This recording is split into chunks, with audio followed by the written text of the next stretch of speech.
অন্নপূর্ণা ভাণ্ডার নিয়ে আরও একটি বিশেষ আপডেট। আপনারা প্রত্যেকেই দেখেছেন যে অন্নপূর্ণা ভাণ্ডারে সাধারণত ফর্ম ফিল আপ শুরু হয়েছে, যদিও অনলাইন ফর্ম এখনও বেরোয়নি, কিন্তু অফলাইন ফর্ম অনেকেই সংগ্রহ করছে। তো সে বিষয়ে দু একটা কথা বলে রাখি।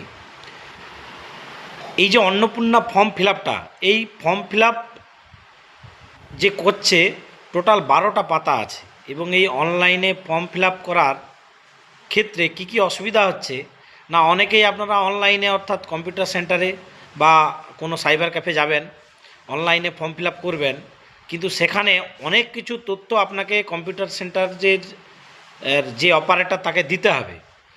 তার জায়গায় আপনারা একটা ফর্ম প্রথমে কম্পিউটার থেকে বের করে নেবেন এবং সেই ফর্মটা তা কলাম অনুযায়ী ফিল আপ করবেন।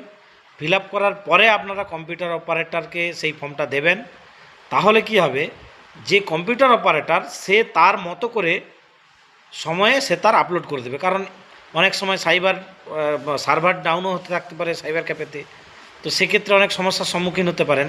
তো আমরা একটা ডেমো দেখাচ্ছি। যেমন আচ্ছা, এটা এটা হচ্ছে অন্নপূর্ণা ভাণ্ডারের একটা ডেমো কপি যেটা কম্পিউটার সেন্টার থেকে বের করে নিয়ে আসা হয়েছে।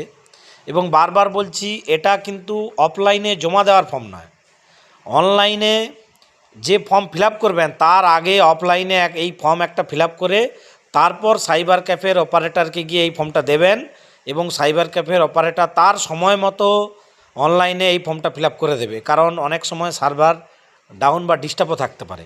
তো সেক্ষেত্রে এই ফর্ম ফিল আপটা তেমন কিছুই নয়, 12টা পাতা আছে। অনেকে অনেক কিছু বলবে অনেক কঠিন, অনেক কিছু বিষয় আছে, তা না।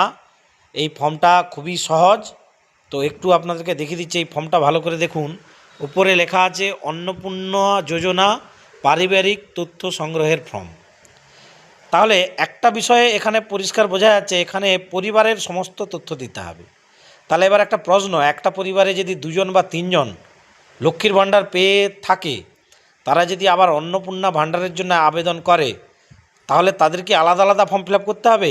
কথাটা হচ্ছে না, একটা পরিবারে একটা এই অন্নপূর্ণা যোজনার ফর্ম ফিল আপ করলেই বাকি ওই পরিবারে যদি 2জন 3জন অন্নপূর্ণা ভাণ্ডার পেতে চায় তারা কিন্তু পেয়ে যাবে। তাহলে সেটা কিভাবে না, প্রথমেই আমরা দেখছি এখানে পরিবারের সদস্যের নাম, পরিবারের যে হেড HOF লেখা আছে, অর্থাৎ হেড অফ দ্য ফ্যামিলি, তার নাম দিতে হবে। তাহলে তার এখানে পুরো নাম, তারপরে জন্ম তারিখ, তিনি পুরুষ না মহিলা, তারপর তার ডিজিটাল রেশন কার্ড, অর্থাৎ যে